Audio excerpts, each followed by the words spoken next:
So இப்போ லஞ்சுக்கு நான் என்ன பண்ண போகிறேன்னு பார்த்தீங்கன்னா ரொம்ப சிம்பிளான ஒரு வெஜ் தாஹிரி அப்படின்னு. தாஹிரினா வேற ஒன்றும் இல்லை, சிம்பிளான ஒரு வெஜ் புலாவ். ஸோ குழந்தைங்களுக்கெல்லாம் பிடிக்கும், ஏன்னா இது ரொம்ப காரமே இருக்காது. ஸோ இந்த பேனில், இந்த ப்ரெஷர் குக்கரில் வந்து நான் வந்து ப்ரெஷர் குக்கரில் தான் பண்ணணும்னு இல்லை, நார்மல் ஏதாவது ஒரு பேனில் கூட நீங்கள் பண்ணிக்கலாம். ஸோ இதில் வந்து ஒரு 3 டேபிள் ஸ்பூன் ஆயில் ஊற்றிருக்கேன். நீங்கள் நெய் கூட ஊற்றிக்கலாம். ஆனால் நான் நெய் வந்து எப்போவுமே பிரியாணி புலாவ் எல்லாத்துக்குமே கடைசி தான் விடுவேன், அப்போ தான் அந்த ஃப்ளேவர் நல்லாயிருக்கும். ஸோ இதில் வந்து ஒரு சின்ன பீஸ் பட்டை, ஒரு இந்த மாதிரி அளவில் ஒரு 4 பீஸ் பட்டை வச்சுருக்கேன், 4 ஏலக்காய் வச்சுருக்கேன், அப்புறம் ஒரு அன்னாசி பூ இருக்குல்ல அது வச்சுருக்கேன். கிராம்பு இருந்தால் கிராம்பு போடுங்க, என்கிட்ட கிராம்பு இல்லை அதனால் நான் போடல. அதுக்கப்புறம் இதில் வந்து ஒரு பே லீஃப் போடணும். ஸோ இது வந்து பெரிய பே லீஃப், அதனால் நான் இதை பிச்சுட்டு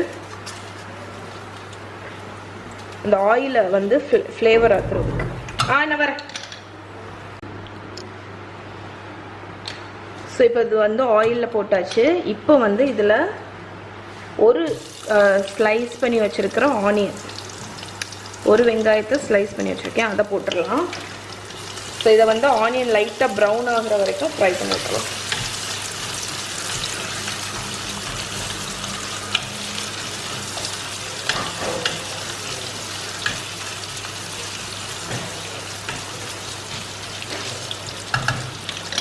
ஸோ ஆனியன் நல்ல கோல்டன் கலரில் ஆகட்டும். ஸோ இப்போ இதில் பார்த்தீங்கன்னா ஆனியன் நல்லா ஃப்ரை ஆகிடுச்சு. இந்த டைமில் பச்சை மிளகாவும் இஞ்சி பூண்டு பேஸ்ட்டும் போட போகிறேன். ஓகே, இஞ்சி பூண்டு பேஸ்ட்டும் போட்டுடலாம். போட்டுட்டு ஒரு 1 மினிட் அதை சாட்டே பண்ணி விடுங்க, அந்த பச்சை வாடை போகிறதுக்கு.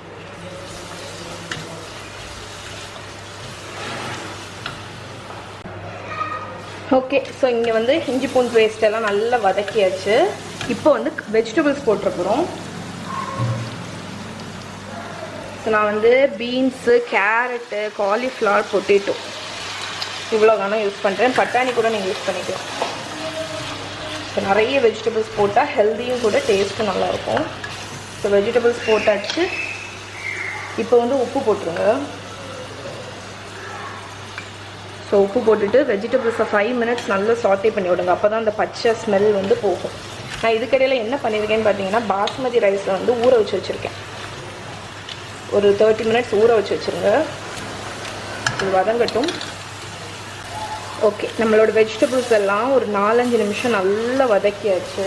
இந்த டைமில் நம்ம இங்கே ஊற வச்சுருக்கோம்ல அரிசி, அதை போட்டுடலாம். ஸோ நீங்கள் வந்து 1 கப் அரிசிக்கு வந்து 1.5 கப் தண்ணி விடணும். நான் 2 கப் வச்சுருக்கேன், அதனால் 3 கப் தண்ணி எடுத்துகிட்டு வந்துடுறேன்.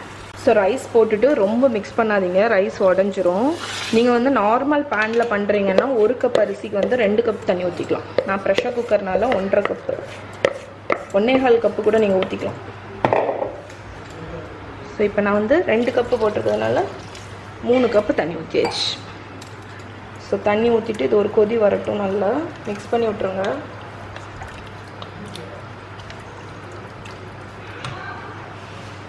ஸோ உப்பு சரியாக இருக்கான்னு டேஸ்ட் பார்த்துடலாம்.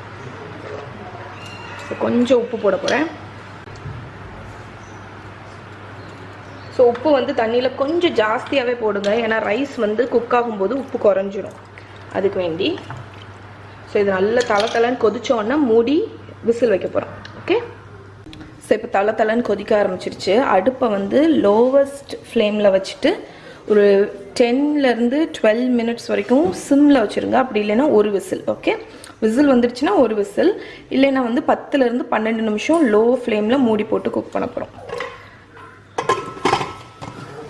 ஓகே, ஸோ இது குக் ஆகி முடிச்சோன்னா காணிக்கிறேன். இது ரெடி ஆகிடுச்சு.